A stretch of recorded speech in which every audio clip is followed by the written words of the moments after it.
Hello and welcome to the War Report. Now we have a new guest today, Merrick Brady. He's filling in for GSP because GSP was recalled by his KGB handlers back to Moscow. So he's going to be hiding out there. He should be back in like a week or so. But we have a very special episode today. I suppose all of them are special episodes. Now, I apologize for missing last week. I was kind of busy and there wasn't that much significant news to cover. But I will be including other news topics from last week just to cover it. And I'm going to wait for some viewers to arrive, but of course I'm not going to leave our listeners after the fact listening to this after it's been done with dead air. So what we're going to do today is mostly we're going to start with Syria. We're going to talk a little bit of Pakistan, a little bit of ISIS, some Korea issues, the EU, NAFTA, and if we have time, the Swedish elections, and of course the South Africa debacle. But let's get right into it. So if you'll give me a moment here. So Idlib, Syria is the last stronghold of anti-Assad resistance, my apologies, in Syria. Now, about a year and a half ago, it was deemed a de-escalation zone during a summit with Turkey, Iran, and Russia. They said, refugees can go here, we won't attack here, and this is pretty much a safe zone, as the Golan Heights is, as other areas previously were before they were deemed otherwise because of recent gains by the anti-ISIS forces. Now, the offensive towards Idlib has not begun yet, mainly due to external pressures on Assad. Now, there's been a few airstrikes. There's been some surgical strikes, mainly by the Russians, on pretty much HTS. Hayat al-Sham is the force that controls the city. They've been exempt from the ceasefire because even the United States recognized them as a terrorist group despite their previous support of them. Now, the offensive mainly hasn't happened. At first, when it was going to happen about a month ago, Putin was trying to court Erdogan away from the West. You'll recall a couple weeks ago we talked about Erdogan's spat with Trump. And Putin stepped in and decided Russia is going to be Turkey's new ally. And as we speculated previously, that's not going to last that long from our estimation. Now, Putin, as a response to this, had Assad hold back on attacking Idlib. And like I said, this is about a month ago. Turkey was receptive to Putin's moves and eventually aligned himself with the Russians, more or less. And they recently declared Hayat al-Sham, which HTS for short, as a terrorist group. Now, this is one of the groups that the West in general, and Turkey and Saudi Arabia, has been supporting pretty much since the beginning of the war. So this is a major shift. And as we said, an old adage on the War Report, dating back to the early episodes, Erdogan has played every side of the Syrian civil war except the Kurds, and he's pissed off every side, including the Kurds. But it looks like he finally found his place, and it looks like he's going to be subservient to the Russians for the time being. Now, the U.S. response over the past couple of weeks has been mixed. It was negative, but it's not as blackpilling as some people would like you to believe. A lot of people are saying, oh, it's imminent. We're going to get into a war in Syria. Granted, they did this the past 2 times. I was somewhat guilty. I didn't necessarily lose faith in Trump. I think, again, he's miles better than who we've had previously. But I thought this situation is going to spiral out of control and could end very badly. But the U.S. response, as I said, has been mixed. Now, Bolton, at a press conference in Jerusalem a couple of weeks ago, said there would be an American retaliation if chemical weapons were used. Nikki Haley echoed the same sentiment on Twitter with going as far as the hashtag no chemical weapons. So trendy, so edgy, trying to really appeal to that youth crowd I see. Now, Secretary of State Mike Pompeo condemned the possible offensive, saying it crossed into the de-escalation zone. President Trump followed up with a similar tweet, but he had a softer approach, using Twitter to warn Assad, who he referenced as President Bashar al-Assad, showing some level of formality. I mean, Obama never called him President Assad, which shows that Trump recognizes his legitimacy, which is a good move. I know it's just a comment, but it's the little things that count. Now, in the tweet, he warned him, this is the key word here, not to recklessly attack Idlib and made no threat of force. Now, that could mean many things because he's saying don't attack. He's not saying don't attack Idlib. He's saying don't recklessly do it. Now, interestingly enough, neither Trump nor Pompeo, who are the ones who are really with the power, I mean, National Security Advisor and UN Ambassador aren't as significant, of course, as the President and the Secretary of State. Now, as I said, neither Trump nor Pompeo made any mention of the use of chemical weapons and made no warning to Assad about chemical weapons.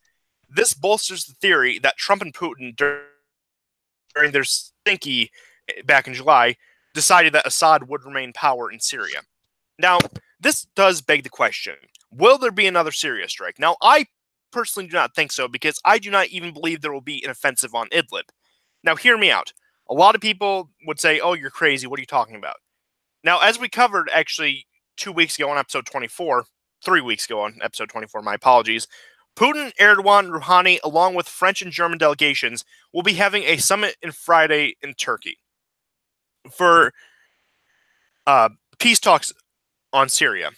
Now, I see Idlib something as a second Afrin. Now, those you recall, Afrin was under Kurdish control, but the Turkish military marched in and pretty much asserted de facto control and pretty much unofficially annexed Afrin. Now, despite Assad's every inch comment, of course he's going to play up to his base. He's going to play up to Syrian nationalism, saying every inch of Syria will be liberated. I am Bashar al-Assad. He's already made concessions when it came to the Golan Heights and parts of eastern Syria under Kurdish rule. You'll recall he actually made a truce with Kurds, saying things so far as the YPG counts as military service. Will exempt Kurdish males of military service. They serve in the YPG. We'll allow them some degree of autonomy. So there's been a lot of breakthroughs in eastern Syria when it came to agreements between Assad and the Kurds, mainly because the fear of Turkish incursion. Now, if an agreement is reached on Friday, which I do predict there will be because signs point that way, HTS isn't really in a position to bargain despite their comments saying we'll never surrender. Again, that's all bluster. They're not really in a position to make statements like that. But if an agreement is reached, like I said, which I think there most likely will be, there will not be another strike on Syria because there'll be no offensive. And if an offensive does occur, there will be another Tomahawk show with little effect. Now, important thing to keep in mind about these Syria strikes, of course, the one 2017 and the one 2018, both in April, respectively, pretty much within almost exactly a year of each other. The U.S. has done more damage to Assad's forces by, quote-unquote, accidentally bombing his forces on several occasions than either of the two, quote-unquote, retaliatory strikes. I mean, even as far back, soon as June, I should say, actually, U.S. Air Force was hitting Assad's positions in pro-Syrian government, and that has done more damage to the Syrians than either of these Tomahawk shows have.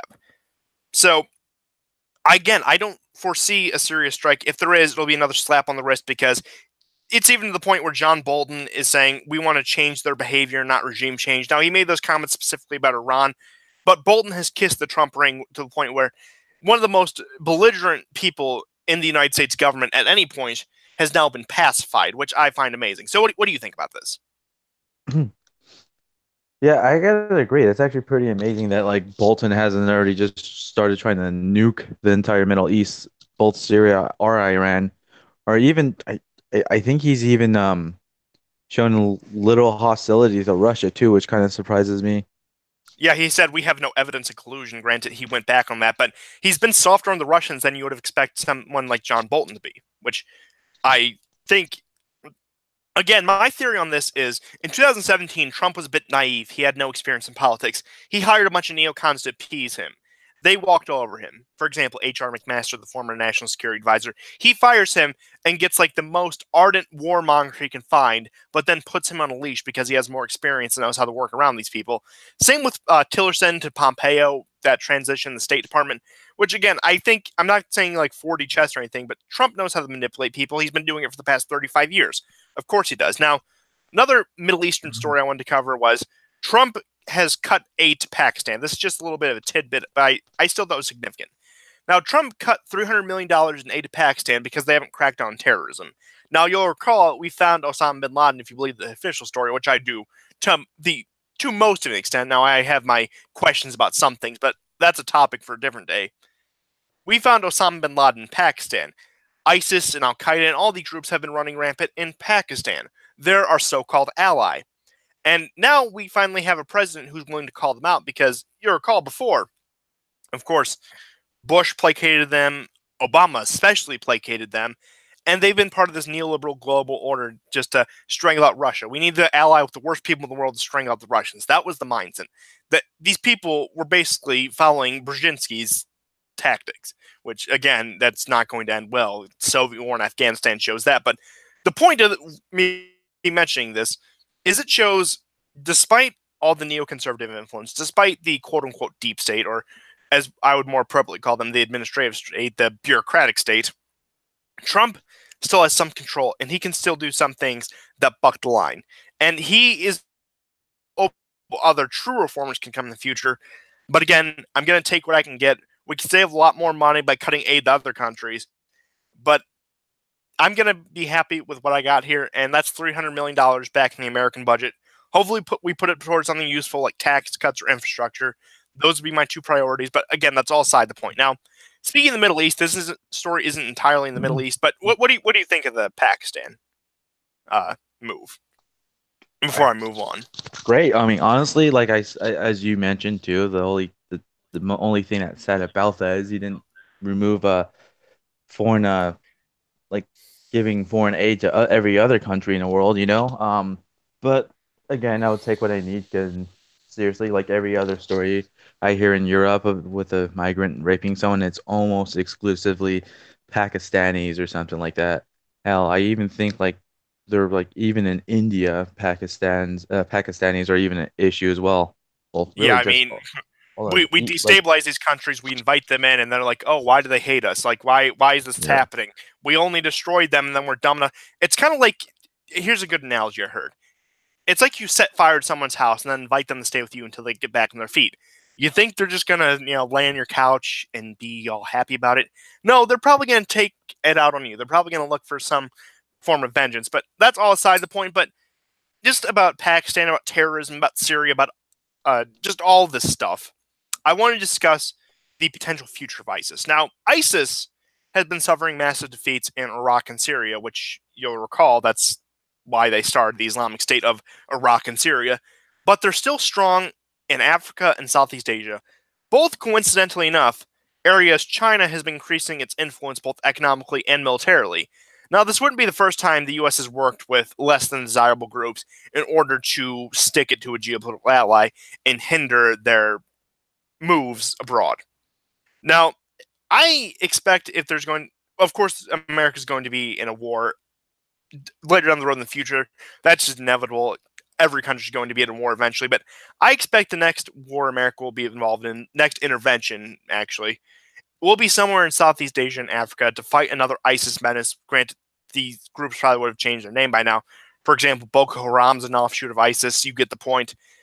But I have a feeling we'll be intervening to fight another menace we created. And though I usually take the more hawkish attitude on China and want to keep them contained and want to corner their markets, for example, I agree with economic colonization. I think we should be doing that to the Chinese. I agree with the economic colonization Southeast Asia too. I think we should be cornering these Chinese markets and pushing them into a corner, and that America should dominate those part of the world where we actually see material benefit to the average American. And again, despite my hawkish attitude toward China, I will not condone allying with these Wahhabist groups again, because at the end of the day, China, they may be a thorn on our side, they may be a genuine rival on the world stage, but they're not going around committing terrorist attacks, at least directly. Again, I don't think it's a controversial statement to say that ISIS is worse than China. So, do you think that America and other countries with a axe to grind with China will start moving these fighters that we plant in Syria to other theaters to combat the Chinese? I'm sorry, say that again. I literally just got a huge angry text from my wife. I'm sorry. Oh, apparently we're doing marriage counseling on the show, but all jokes aside, do you think America will start moving these jihadists that we've trained and funded in the Middle East to theaters such as Africa and Southeast Asia? From what I understand, yeah, there's already a not necessarily ISIS or anything, but like I do know in the Philippines they're actually having issues with Muslim extremists and in Africa I believe they're actually they're out there er, almost completely unopposed and just out here just slaughtering Christians and even non-Wahhabist Muslims as well Yeah, too. Nigeria So has been just basically a slaughterhouse, which again, if we're going to intervene anywhere, even like just through economic means, I think Nigeria is one of the places. If we have a role in the world, frankly, this goes back to my own moral compass. I think we should be helping the oppressed Christians abroad. I think that would be a better direction for American foreign policy. But no, we have to serve certain interests. But another story I want to move into, speaking of Southeast Asia, just Asia in general, I want to talk a bit of Korean news because we have been somewhat ignoring it. Things have settled down there, and there's more I want to talk to. on Korea because there's been some progress, there's been some setbacks, but there's still plenty worth addressing. So, North Korea and South Korea have been discussing signing a formal peace treaty to end the Korean War. Now, you'll recall people thought this was going to happen back in May. They thought, especially in the lead up to the Trump Kim summit, that they were going to sign a peace agreement. And what they just signed is, oh, hey, we're going to be less aggressive toward each other. It was all symbolic. It was in That's what we all expected from the first Korean summit. And I think there will be more in the future, despite Trump withholding Pompeo from going to North Korea, despite a renewed hawkishness, if you will. And I think it's more successful than what it looks like on the surface, what I'm getting at. Now, while reconciliation between the two Koreas continue, the U.S. is still pushing for denuclearization. And as we've said previously on the show, Trump's hands are tied both by domestic and foreign pressure. He can't just make concessions. He can't just have them denuclearize immediately. He's not in a position where he can just make any deal he wants. Because Congress has, unconstitutionally, mind you, barred Trump from removing any troops from the peninsula. Now, if you know anything about American government, you'll know Congress's role is to declare war and issue authorization of military force, while the president can say, I want troops here, here, and here. So it's a bit of a role reversal because you have the president ordering attacks while Congress telling us where our troops are going to be. So I guess you could say balanced out, but again, I still find it abominable. I just think it's absolutely ridiculous how far we stray. But that American corruption is a topic for a different day.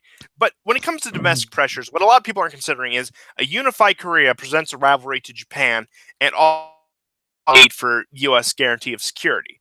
Because let's assume Korea reunifies in some form, whether it's confederation, whether it's full reunification, whether it's just an alliance between the two countries, and they do not denuclearize.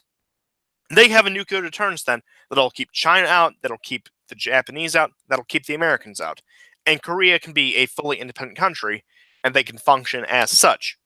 And with that economic power, Korea, what the economists estimate, granted, you can't always take their word as gospel, but they estimate it would be comparable with China, not China, but Japan in a few years, and give China a run for its money.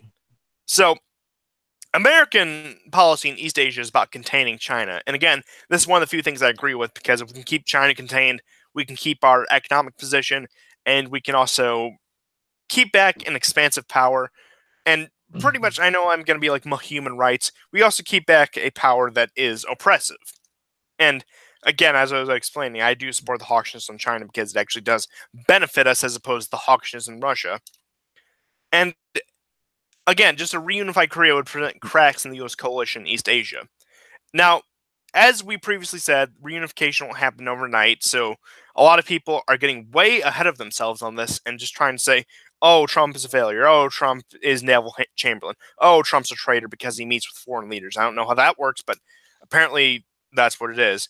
But a bit of a white pill here is Trump broke with the position that Secretary Mattis, of course, Secretary of Defense, took, and Trump canceled the 2019 joint military drills that are typically held between the U.S. and South Korea on an annual basis. Now, again, that's an olive branch. That's less projection. That makes North Korea feel less threatened, and that may lead to something. Now, for all we know, we could have Pompeo over in North Korea right now, because Trump sends his people on secret missions. He could have, Rand Paul in North Korea, because Rand Paul is his new unofficial advisor, if you've been paying attention, which you're not going to get any complaints from me on that front. But again, we don't know what's happening, but things are a lot better than what you would think, especially if you listen to the mainstream media.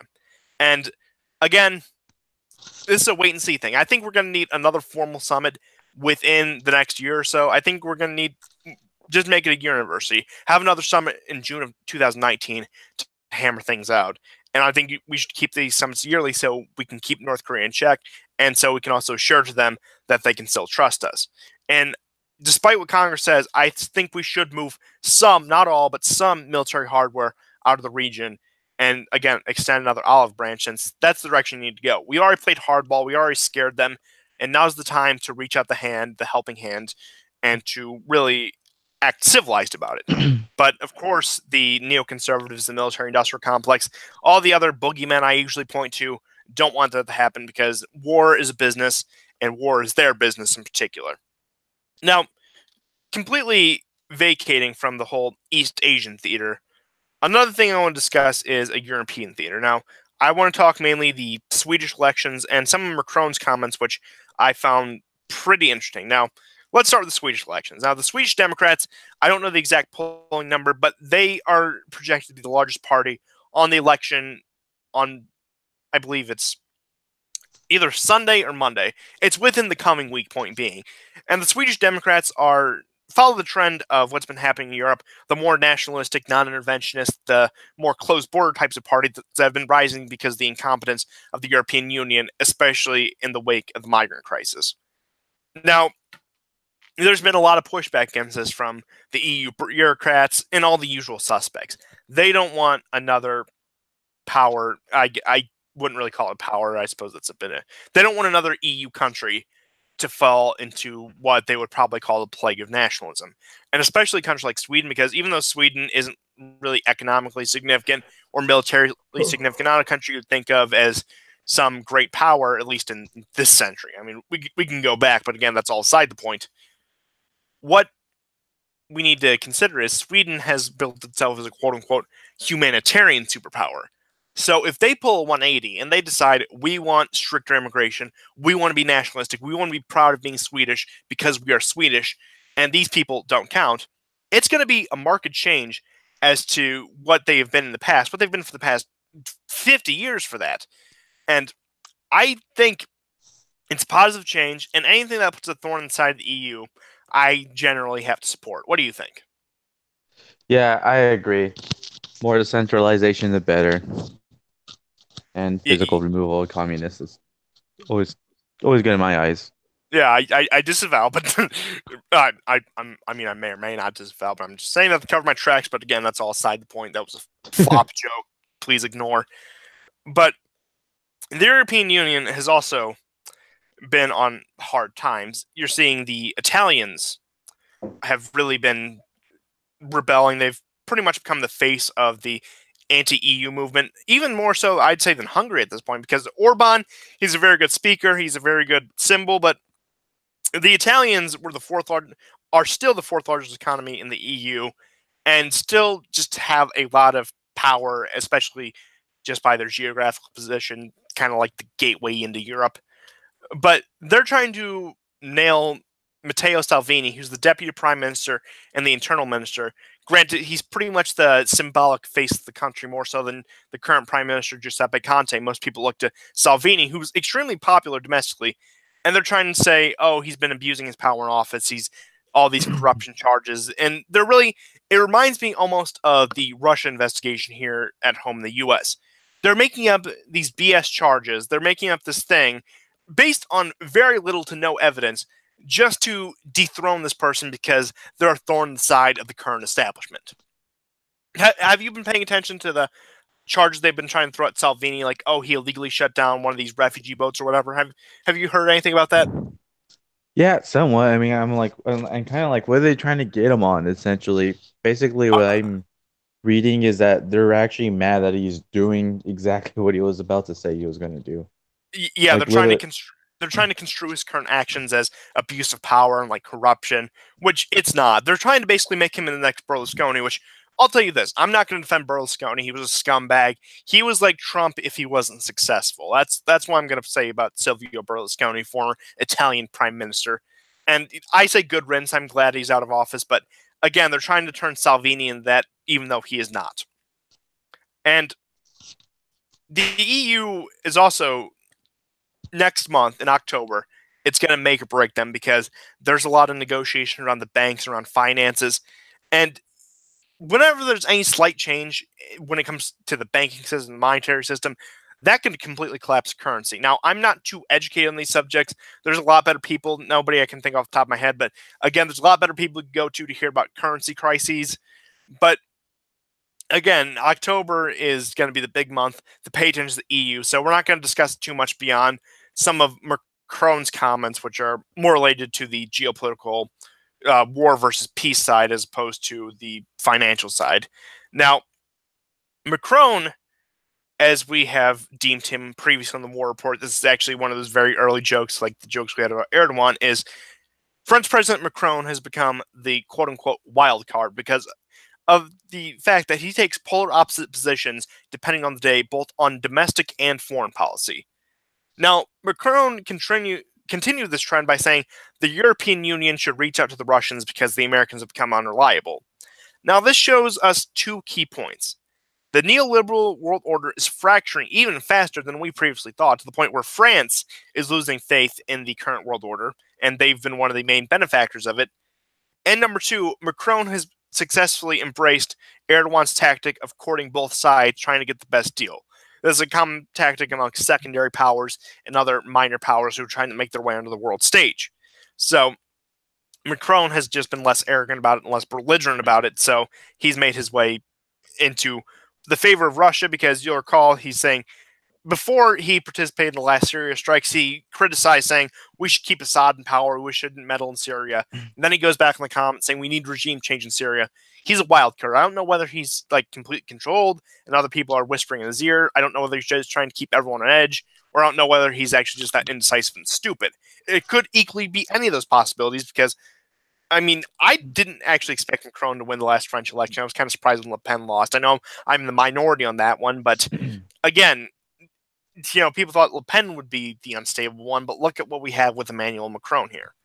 But as I said, this shows the fracturing in the neoliberal world order, because you're seeing this interesting thing where both the European establishment and the European anti-establishment are trying to court the Russians. That's how much faith people have lost in the current world order, because you'll recall Putin has reached out to figures like Orban. Orban has reached out to figures like Putin.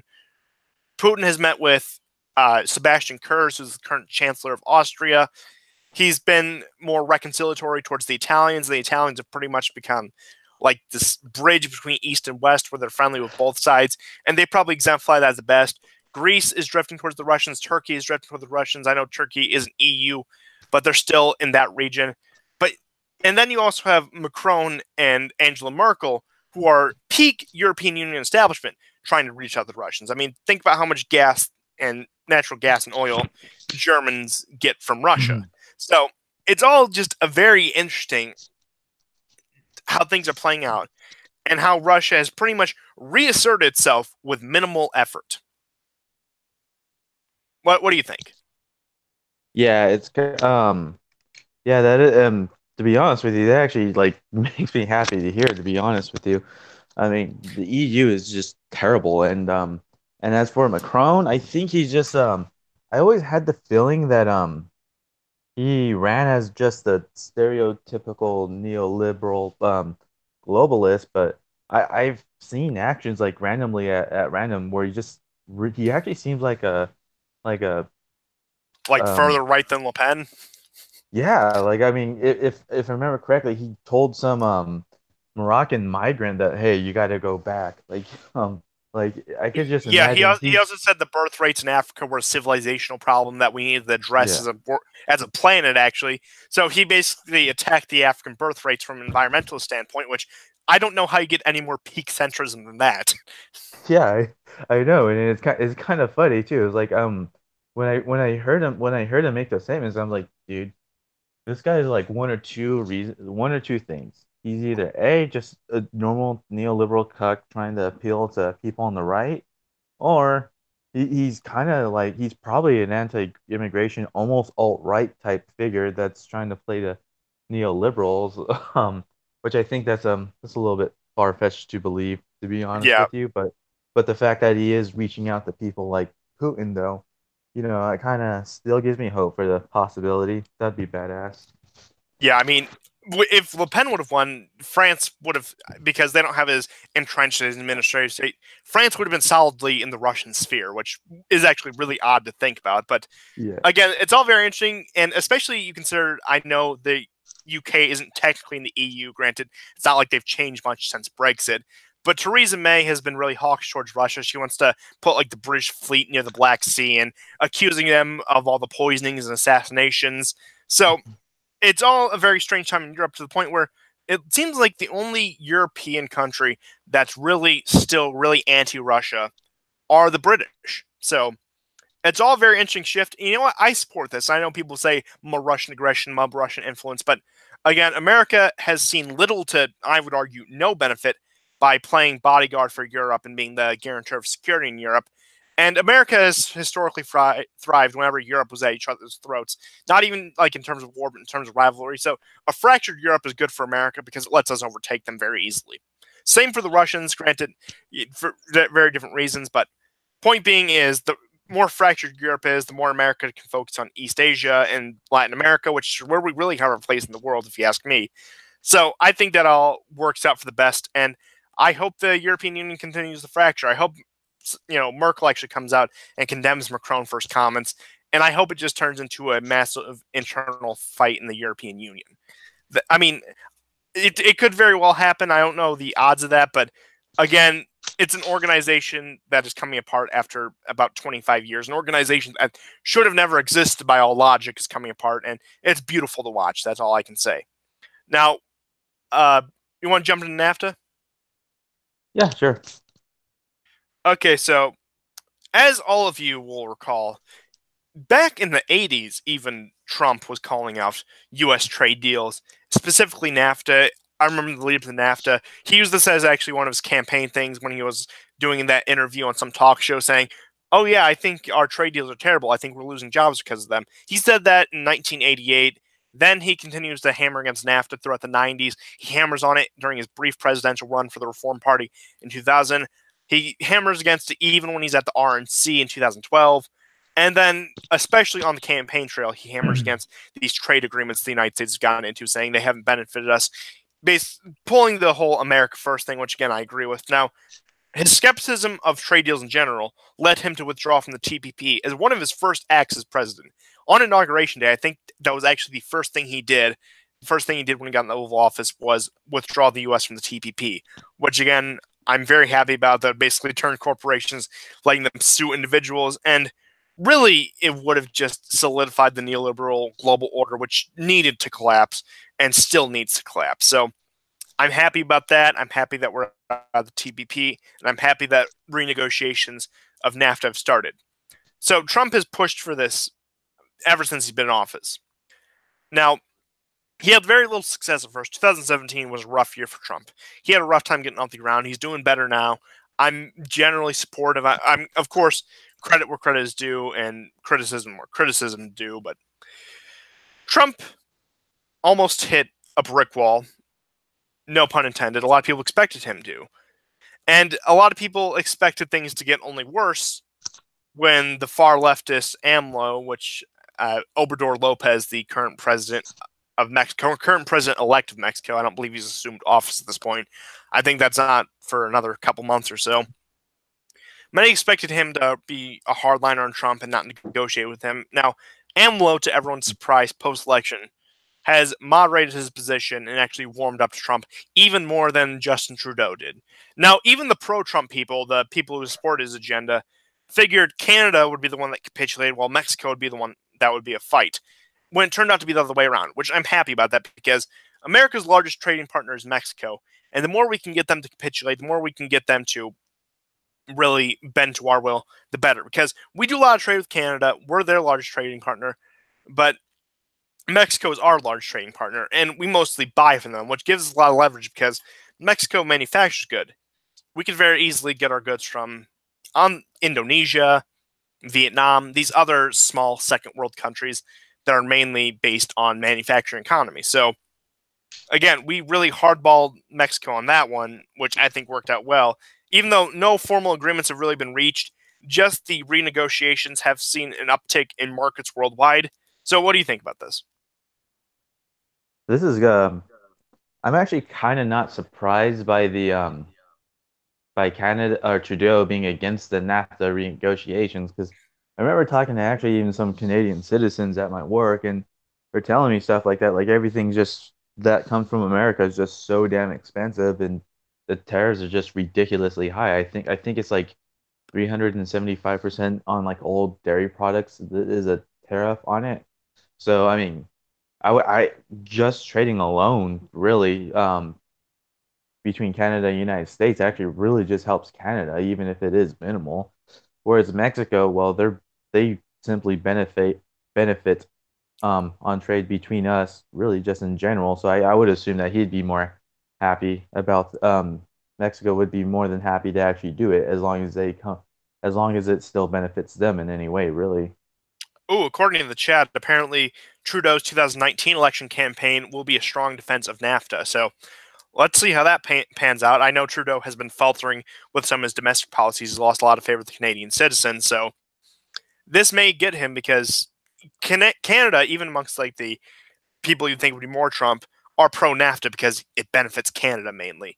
And Yeah. again, as we were saying, Mexico, it has just been a manufacturer. They've just import goods in the United States. So it was a lot easier to renegotiate. And in retrospect, it makes a lot more sense why we had an easier time with Mexico. Despite AMLO, who actually, when he first got elected, said, I speculated that the U.S. may need to pull a Pinochet on him, but I have been surprised since. Now, a lot of it boiled down to campaign bluster when he told Mexican citizens that, oh, go to America, go get the benefits there. That was all rhetoric. That's what you do to get elected. That's what every politician, every country does to win the support of their people. So I'm actually not surprised by that. And of course, I actually said it kind of jokingly when we first did it that we may need a regime change in Mexico. But yeah, I thought this has all worked out for the best, even though there hasn't been a formal agreement signed. And I think it's also funny to the people who thought, oh, Trump with his comments about the wall is going to ruin our relationship with our southern neighbor. Nope. Look at it now. And I think the big thing about Trudeau is he has been more stubborn because, of course, NAFTA actually benefits Canada. One of the few things he's doing that actually does benefit Canada because he feels like he's one of these European Union leaders. He thinks he's a Macron. He thinks he's a Merkel. He thinks he's like a Allendale, who are the former president of France is. He wants to be one of these snooty elitists, one of these teetotaling wine sippers, if you will. I know stereotypes all around, but who cares? And he sees himself fundamentally as one of them, and I think he honestly has disdain for not only the United States of America, but North America in general. Would you say that's accurate? Based on, I know you're not Canadian, but that's the feel I get. Well, yeah, I mean, let's face it though. Have you ever talked to an elitist liberal? I mean, that's essentially all of them. Like, I know it's a bit of a boomer meme at this point, but like when they say Democrats hate America, I mean, it's kind of true. I mean, you look at who votes Democrat, it's black people who always shit on the damn country, meth, illegals and I disavow. um, anchor babies, and these rootless urbanite people that just live out in LA and have like really literally are very just uncultured and kind of look down on everyone, had sipping wine and eating cheese on their apartment that's in a ridiculously large building 30 stories high. I mean, that's majority of the liberals in America, and he's literally not much different from them. Yeah, I and mean, I think it's funny because GSP mentioned this a couple episodes ago. It's funny how the culture war transcends everything and it makes its way even onto the geopolitical stage. It's funny how just the fact that Trump is anti, I guess you could call it political correctness. I think it's a bit of an overused, bit of a meaningless term at this point. But I think it's funny how that makes its way on the world stage. And that's why he does better in Asian countries. That's why he does better with Russia. That's why he does better with Latin America. These countries that typically have the, I guess, say, leaders who like to just shout and project their power as opposed to these European leaders who like to pretend like they're all diplomatic and friendly. So I think that's definitely an interesting parallel, at least on that front. But do you think Trudeau will capitulate? I think Canada will eventually have to capitulate because they do 80% of their trade with the United States. And I don't think the European internal strife it's facing has the power to fill that role. And I doubt Trudeau will go to, especially not Russia. He's pretty much on board with the whole we have to combat Russian aggression thing, despite his previous comments in 2015, which I actually would have agreed with. And I doubt he's going to reach up to the Chinese because the Chinese do not respect Trudeau. In fact, they call him. I don't. I know the translation to it. I don't know the actual word, but I know the translation is they call him the little potato. oh wow. But yeah, yeah. So I think Trudeau will probably cave under U.S. pressure. What do you think? Well, yeah, I mean, I was actually about to jokingly say we should embargo him, but what would actually work just as well if we add the tariffs that they actually put on us. That would actually ha force Canada to do two things: trade with other people, which I'm not really sure Canada has anything worth trading that would actually benefit them like it would the U.S. Not to mention I it'd take a mean, they lot more produce resources to oil, trade. natural gas, so that's they also have like a lot of dairy products, but again, they're basically the U.S. produces all of those, so Yeah. So basically, if we just do that, that would actually hurt them greatly too. So yeah, if and we just not match their tariffs, it's game over for them. oh yeah, yeah, definitely. And not to mention too, it's like as you mentioned, they do have natural gases and good resources that would be self-sustaining, but really Canada's population is so much it's so small. What is it, like 35 million, I think it is? And it I has think a it's bigger yeah, land and a 38 bigger million. land mass. Oh, 30. Oh, damn. 38 million is, sorry, I got sidetracked there. Land mass too is much bigger than the United States as well too. So I mean, basically the only way they could really get enough resources to sustain the country is really just increase birth rates. But basically, as we all know, they can't do that. It's so expensive to live. That's why they're accepting refugees and essentially, and even then, I would assume that's solely so much limited from because from what I understand, Chinese nationals are buying land in Canada and Oh yeah, places like Toronto and stuff. China And pretty it's much owns Vancouver. Yeah, oh yeah, Chinese investors own the entire west coast of Canada. yeah.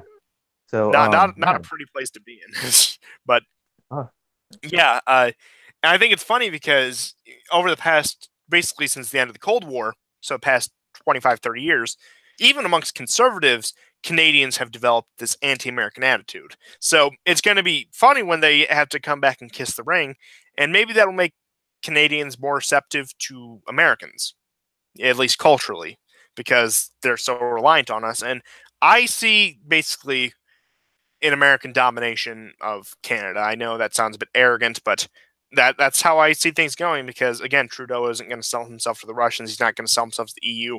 The Chinese like to buy up the West Coast, but China's not going to take him. So, you ready to move on to South Africa? yeah. Now, I imagine everyone in our audience, because even the president's talked about at this point, which I will get into, knows about the racial tensions in South Africa. Of course, the majority black, majority actually Bantu ANC wants to seize land from the Boers who are of Dutch descent, the Boer farmers, and that has caused a lot of problems over the past few years, a lot of just tensions in general. I mean, you have the former president of South Africa, I think it was Zuma, singing a song like "Kill the Boer."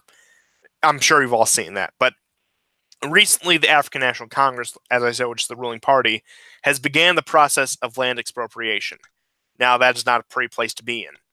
And Trump, in response to this, tweeted that he was having the State Department investigate these land seizures, referencing Tucker Carlson's statements on them in particular, which I think is another white pill because Tucker Carlson has been an advocate of many of the positions I guess you could call us the distant right.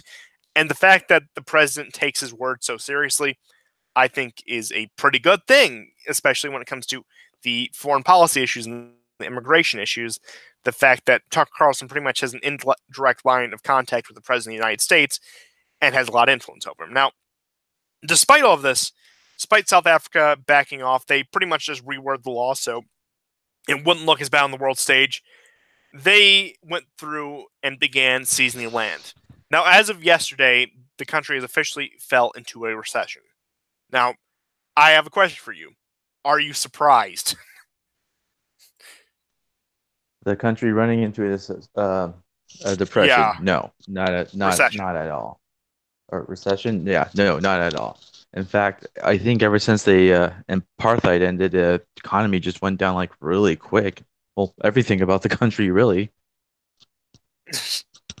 Yeah, I mean, uh, it's just been an absolute, pardon my French, clusterfuck ever since. I mean, granted, you're not going to overturn a way of life that's been there for decades and expect things to come out pretty, especially when you replace it with borderline communism, at least socialism, and it's not going to end well. Now, a lot of people will jump immediately and say, oh, this is going to be the next Zimbabwe.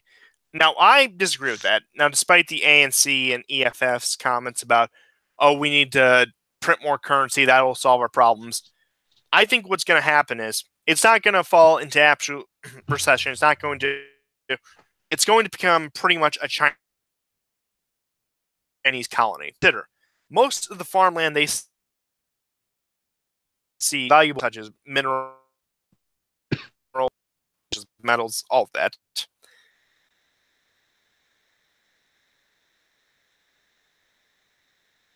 Hey, you still there, man? Oh, yeah. Sorry, you cut off there for a bit. This shows that past because yeah, but as we'll say South Africa, but I think it'll be a few because South African government has resources which the Chinese will excavate. And South African states have also been able presence there. They've been increasing their economic, but I think we've entered this odd. The future will be a repeat of the past, just in a different patent job. But this time it's going to be between China and the U.S.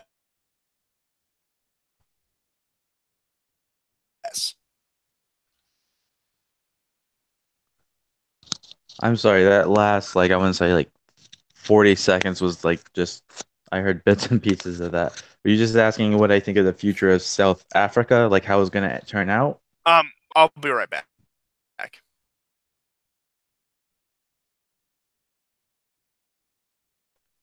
Oh, wow. Well, suppose I should just give my opinion on South Africa. Really is unlike Zimbabwe, though, is actually being supported and actually essentially colonized really just by the Chinese. I think they might end up being a little bit better off than Zimbabwe. Because I, to be honest with you, I think even though much of the uh the So the South war Africa, report without technical difficulty.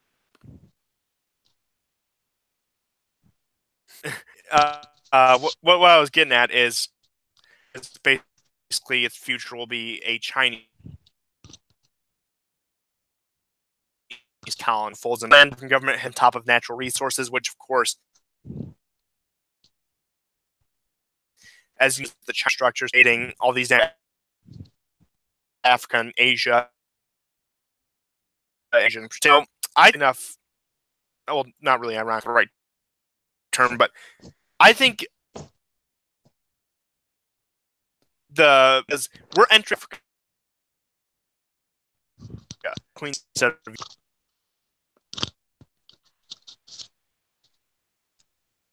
you're cutting off again, man. how about now? All right, yeah, yeah. Now you've so far have not cut off yet.